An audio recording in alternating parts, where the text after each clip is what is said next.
마태복음 7장 13절, 14절 두 절입니다. 우리 짧으니까요. 우리 한 목소리로 우리 같이 읽도록 그렇게 하겠습니다. 마태복음 7장 13절, 14절입니다. 같이 읽겠습니다. 시작. 좁은 문으로 들어가라. 멸망으로 인도하는 문은 크고 그 길이 넓어 그리로 들어가는 자가 많고 생명으로 인도하는 문은 좁고 길이 협착하여 찾는 자가 적음이라. 아멘.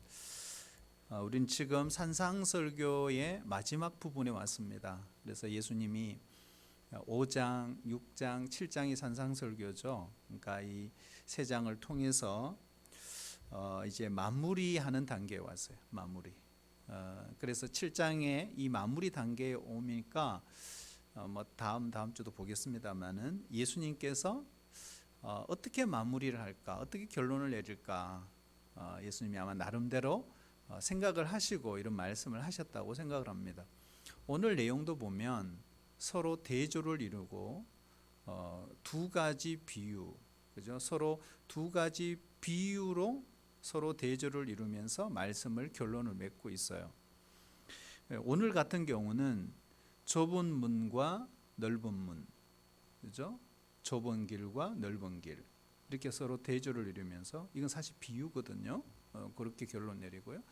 다음 주에 보면 좋은 나무, 나쁜 나무, 그리고 좋은 열매, 나쁜 열매 서로 대조를 이룹니다. 근데 이게 다 비유입니다.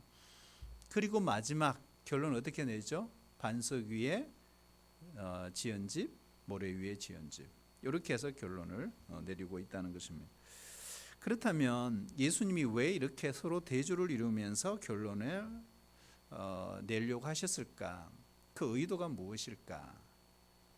그러니까 우리가 약간 일단 짐작은 할 수 있어요.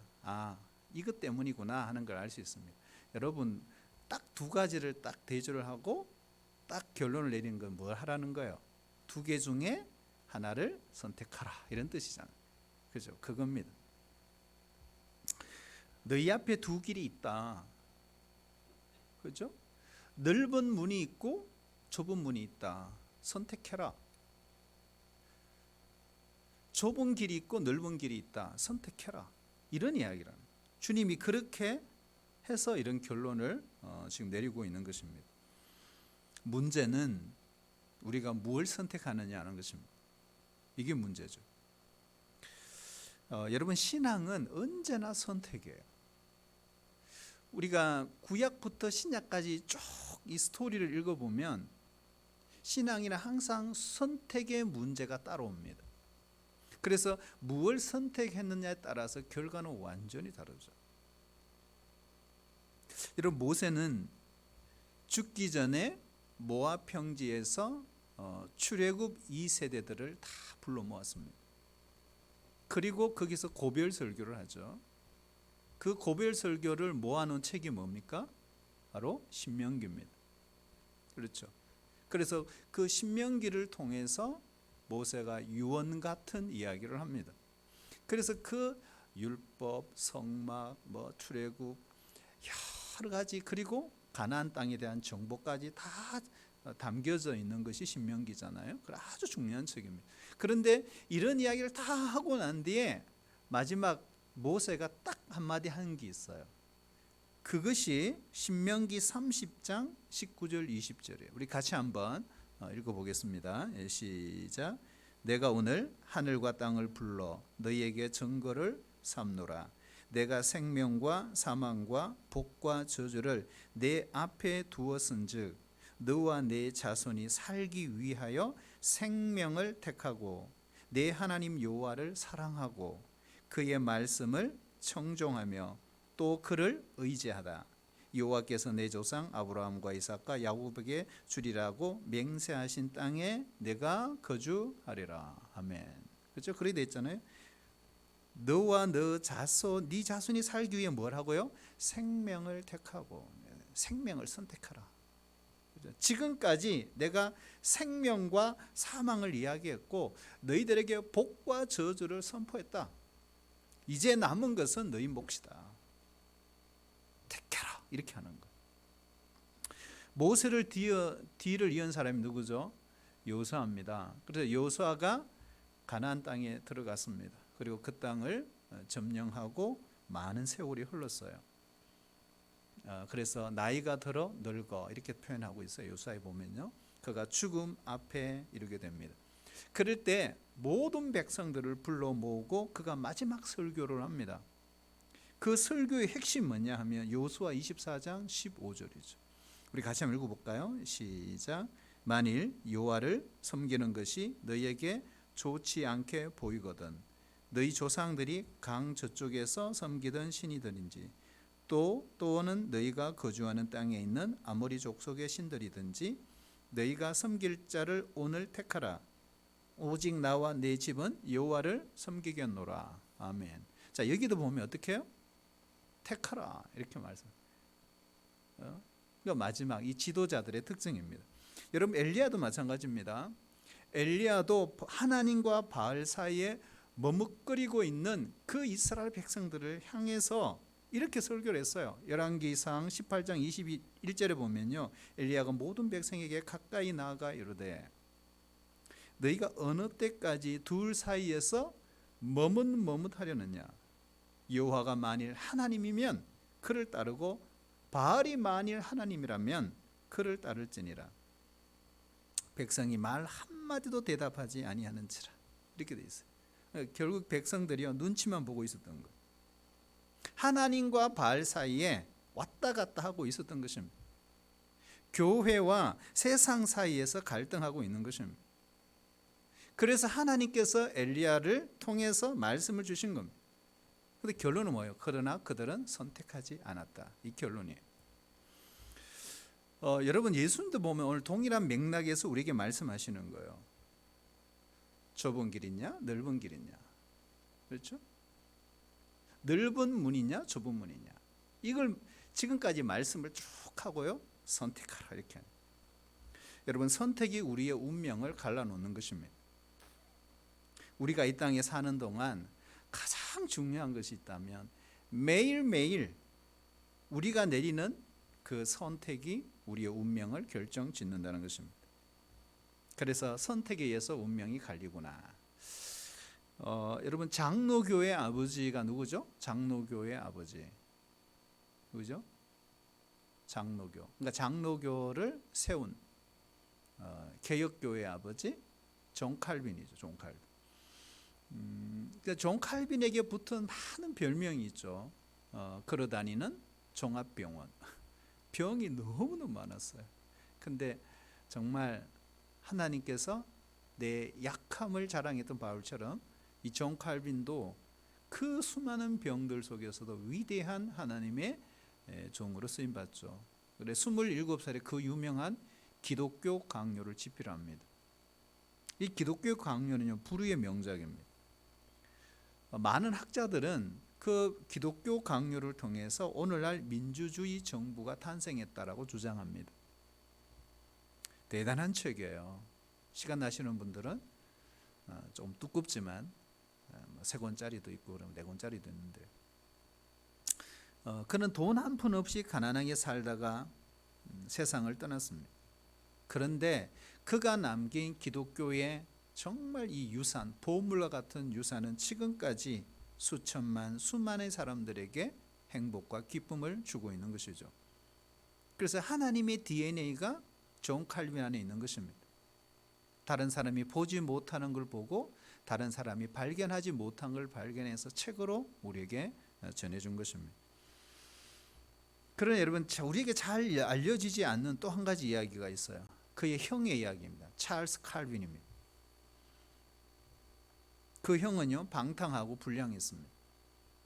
비참한 인생을 살았습니다. 여러분 무엇이 이 두 사람의 인생을 갈랐는가? 우리가 볼 때는 유전적인 요인인가? 부모 때문인가? 교육 때문인가? 안 그러면 환경의 차이가 있었나? 아니요, 똑같았어요. 똑같은 부모 밑에 똑같은 환경에서 똑같은 학교를 다녔습니다. 똑같은 양육을 받았습니다. 그러나 그들은 전혀 다른 완전 다른 삶이 되었다. 한 사람은 수천 수만 명의 자손 대대로 칭송을 받는 이름을 우리에게 남겼지만 또 한 사람은요 죽음의 골짜기에 헤매다가 이 세상을 떠나고 만 거예요. 여러분 어떤 차이가 있다고 생각하세요? 이겁니다. 따라볼까요? 선택의 차이입니다. 선택의 차이입니다. 여러분 우리 앞에는 언제나 두 길이 있죠. 사실은 엄밀히 말해서 이 세상에는 수많은 길이 있어요. 하지만 결국에 그 길은 두 가지 길로 딱 나누어지는 거예요. 수많은 길이 있지만 바로 그게 뭐예요? 오늘 예수님이 하시는 하나는 생명의 길, 하나는 사망의 길입니다. 여러분 이 세상에는요 많은 종교가 있어요. 너무 많은 종교가 있어요. 신이 너무 많아요.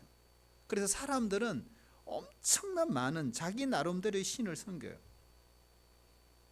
저는 일본 몇 년 전에 갔다 왔을 때도 보면요, 뭐 부뚜막신, 부엌신, 뭐 안방신, 바깥신, 뭐 신이 뭐 너무너무 고무신, 남학신 해가지고 뭐 너무 많다는 거.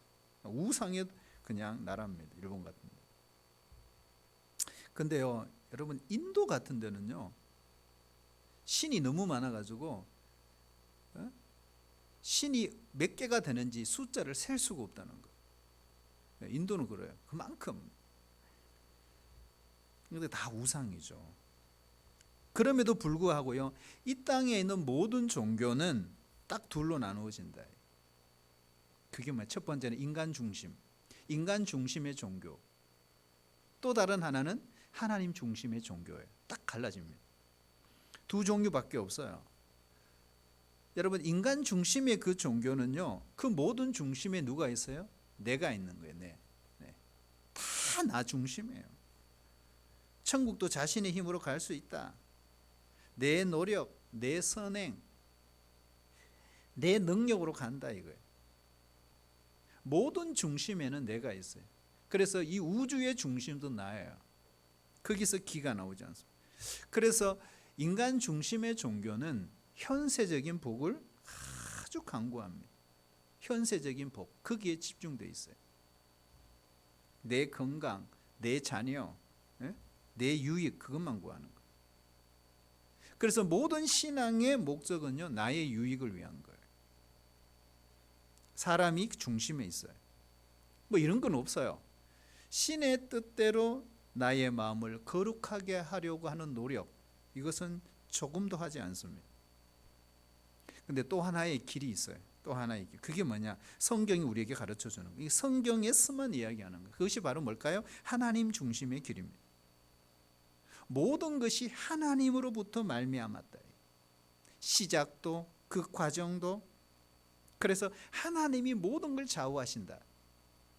나의 노력으로 그러므로 아무것도 할 수 없는 것입니다.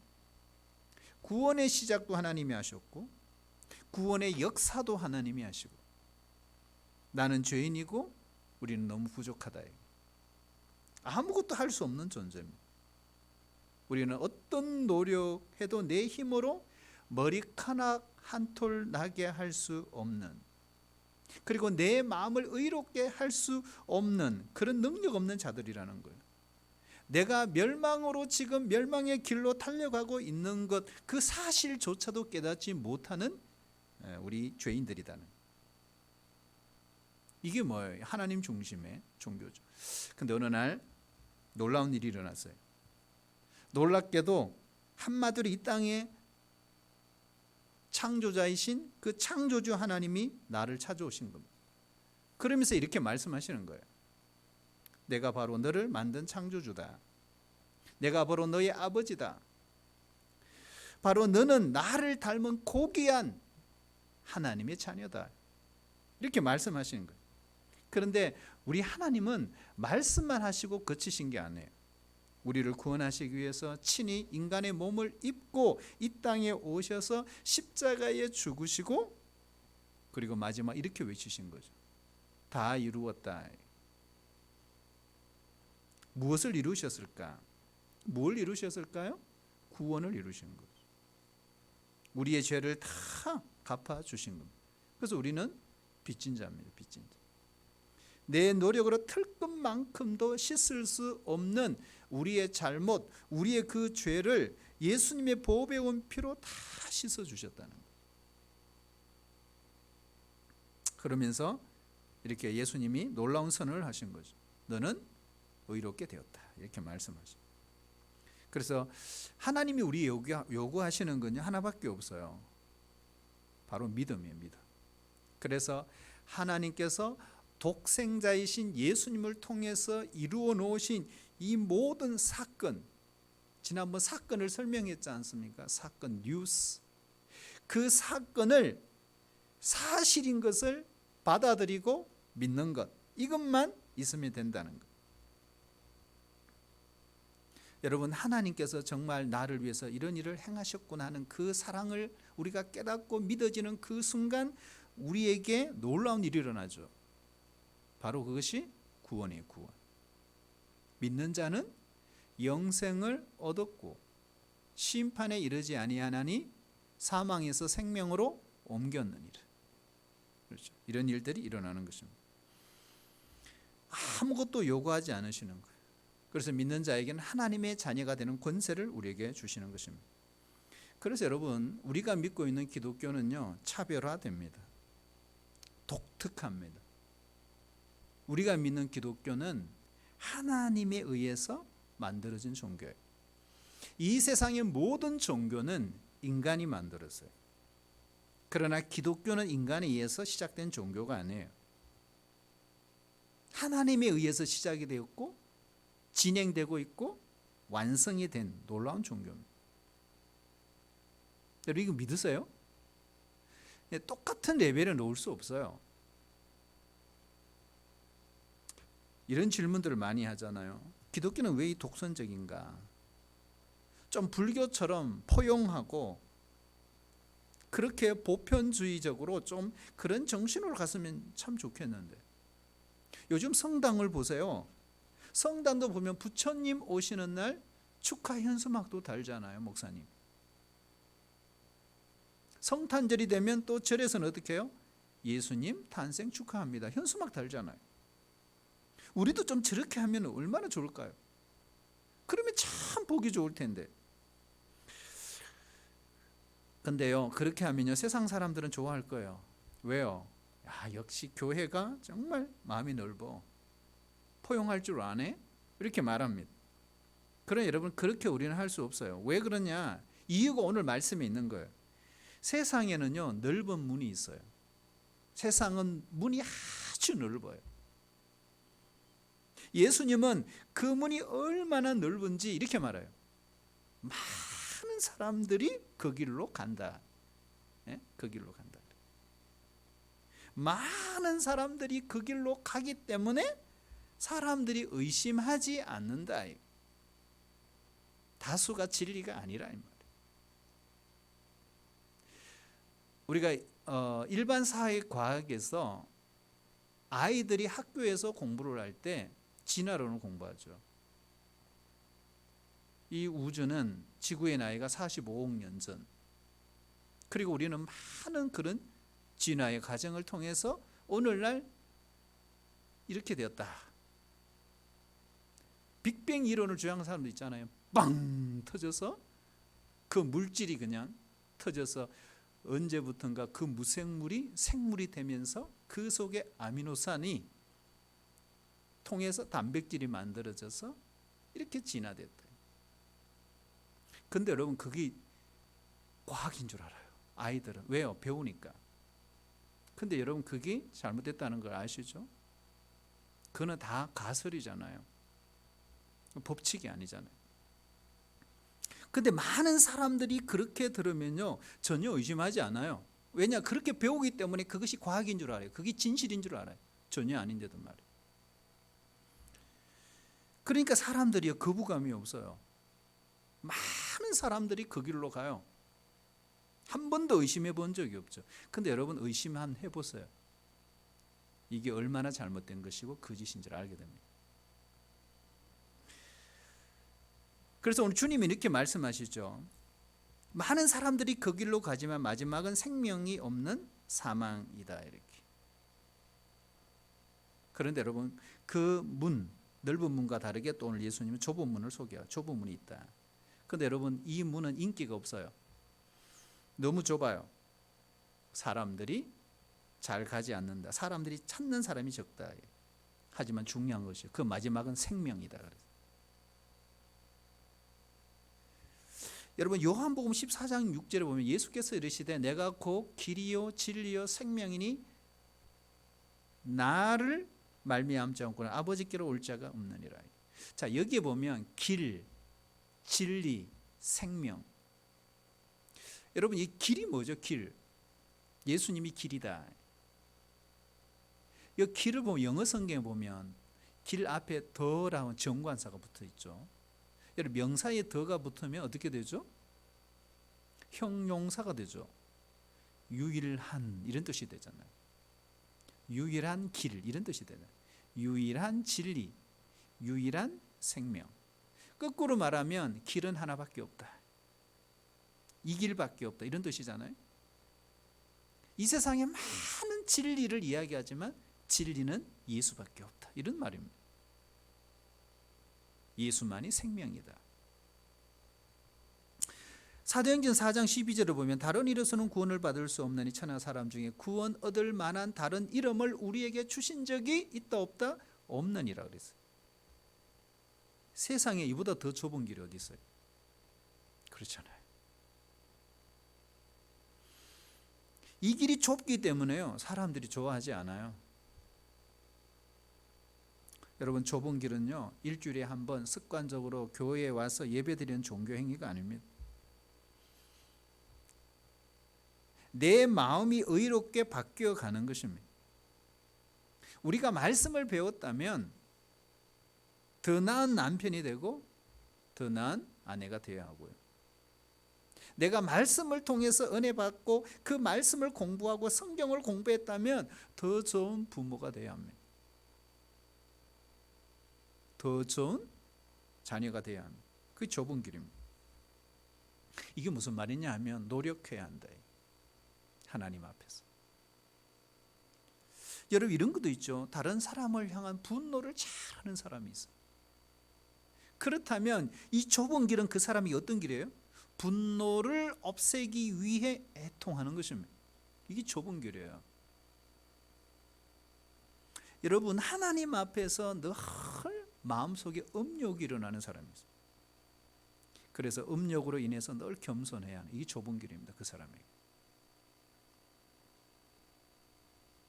그래서 우린 기도해야 합니다. 이 모든 일들은 우리 힘으로 결코 이룰 수 없는 것이라는 걸 우리는 알고 있습니다. 그래서 늘 마음이 가난해지는 것입니다. 여러분, 내 자신이 좁은 길로 가려면요, 남을 욕하고 비판할 정신이 없어요. 나를 돌아보기도 바빠요.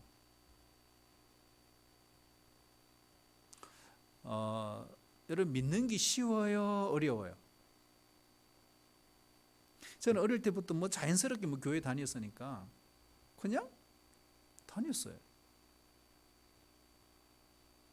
어떤 분들은 그러죠. 믿을 때는 참 쉬운데 믿고 나면 참 어려워. 이렇게 말하는 사람도 있고요. 거꾸로 말하는 사람, 믿을 때 참 어려운데 믿고 나면 참 쉬워. 이렇게 말하는 사람이 있어요. 여러분, 저는 둘 다 틀렸다고 생각해요. 다 틀렸어요. 믿는 것도 어렵고요, 믿고 난 뒤에도 어려운 거예요. 이게 신앙생활입니다. 여러분, 신앙생활 만만케 생각하면 안 돼요. 만만치 않습니다, 여러분. 다 어려워요. 똑같이 어려워요. 왜 그러냐? 오늘 예수님 말씀하시는 거예요. 좁은 문으로 들어서면 뭐가 기다리고 있다?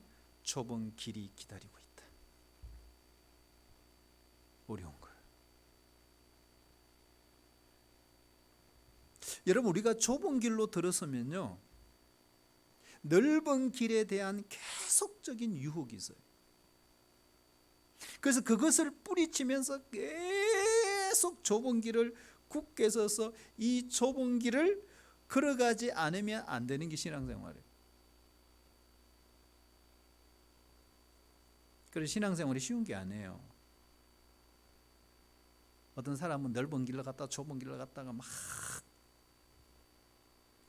근데요, 그래서 우리는 이 좁은 문으로 딱 들어온 이상 우리가 해야 될 일이 있어요. 끊임없는 자기 극복을 해야 합니다. 자기 훈련을 해야 돼요. 절제와 노력을 형성하지 않으면 어려워요. 그래서 이걸 교리적으로 성화의 길 이렇게 표현해요. 성화의 길. 사도 바울도 고린도전서 9장 25절을 보면 이렇게 말했어요. 이기기를 다투는 자마다 모든 일에 절제하나니. 27절에도 보면 내가 내 몸을 쳐 복종하게 하면 이렇게 되어 있어요.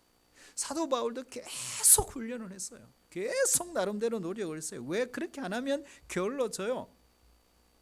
내 훈련과 노력을 게을리하지 않고는 생활할 수 없는 것, 이게 바로 신앙생활이에요. 여러분, 신앙의 길은 왕도가 없습니다.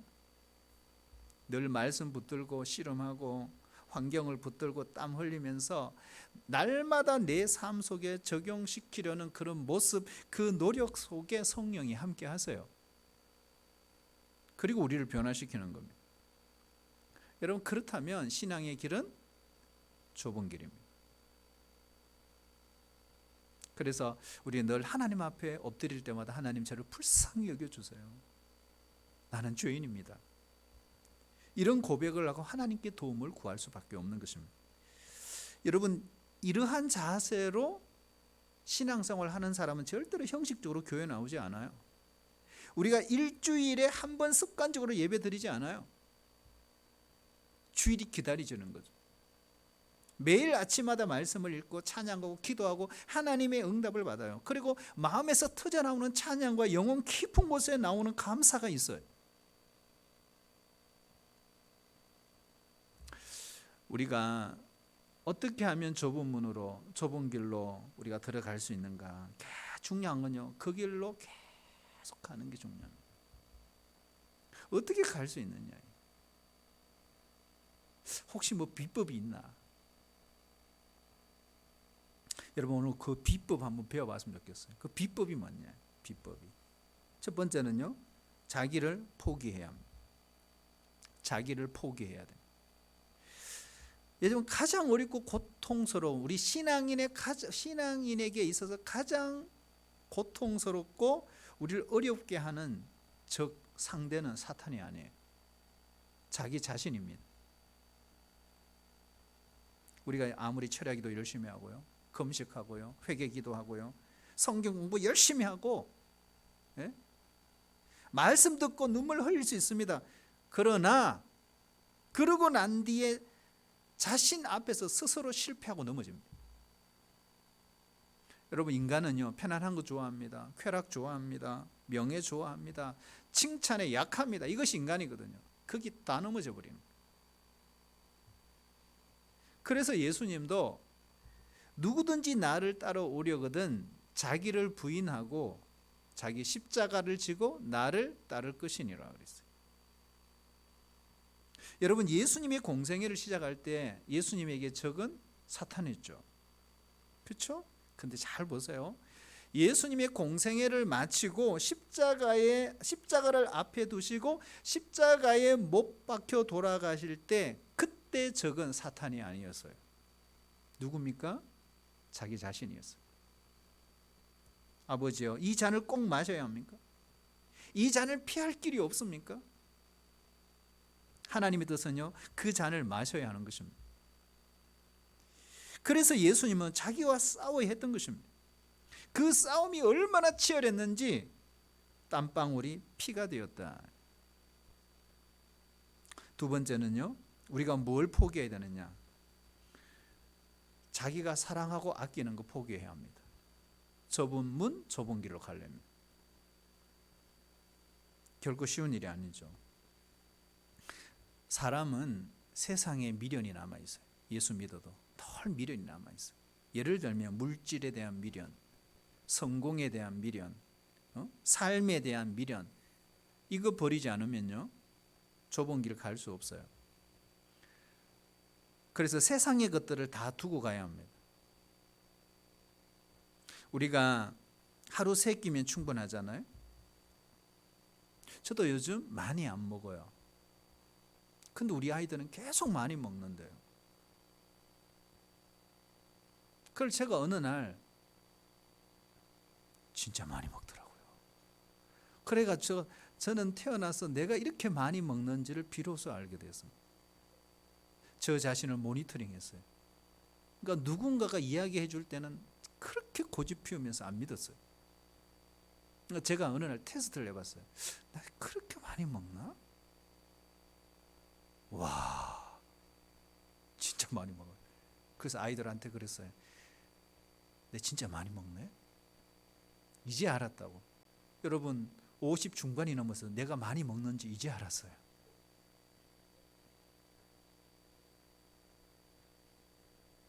근데 사람들은 이제 먹을 것을 창고에 쌓아놓고요, 자기가 이렇게 많이 가지고 있다는 그 자부심으로 살아가요. 사람들이 희한합니다, 여러분. 왜 그런가? 세상의 것이 자기를 행복하게 해줄 것이라고 그런 세상 사람들이 생각하는 그 우상에 사로잡혀 있기 때문에 이 좁은 문, 좁은 길로 그렇게 생각하며 들어가지 못한대요. 여러분, 자녀에 대해서 빨리 포기하는 게 좋아요. 좋은 말 할 때. 예? 여러분, 아이들은 내 아이가 아니에요. 하나님 거예요. 대학에 들어가면 어떻고 못 들어가면 어때요? 여러분, 하나님이 고민할 문제입니다. 우리들이 고민할 문제가 아니에요. 하나님의 자녀. 내 기업이라고 그랬어요. 우리가 또 하나 좁은 문 좁은 길로 가려면 또 하나 우리가 정말 각오해야 될 것이 있어요. 그게 뭐냐 하면 오해입니다. 오해받을 각오를 해야 한다. 그리고 또 하나가 박해받을 각오를 해야 한다. 이거 해야 됩니다. 여러분, 신자는요, 세상에서 핍박을 받고 오해를 받게 되어 있어요. 예수님이 요한복음 15장 18절 19절에 보면 이렇게 말씀하셨어요. 세상이 너희를 미워할 것이다. 그 사람들이 미운 짓을 했기 때문에 미워하는 게 아니라 그랬어요. 너희는 세상에 속한 자가 아니라 하나님께 속한 자다 그랬어요. 그러니까 하나님께 속한 자기 때문에 세상이 너희를 미워한다. 만약에 세상이 너희를 미워하면 너희를 미워하는 것이 아니라 하나님을 미워하는 것이다 그랬어요. 그러니 신자가 세상으로부터 그렇게 오해를 받고 핍박을 박해를 받는 것은 너무나 당연한 것이다. 내가 온 것은 화평을 주려 하러 아니요 검을 주러 왔느니라 그랬어요. 화평을 주러 오시지 않았다 그랬어요. 검을 주러 왔다 그랬어요. 여러분, 부모가 나를 박해하잖아요.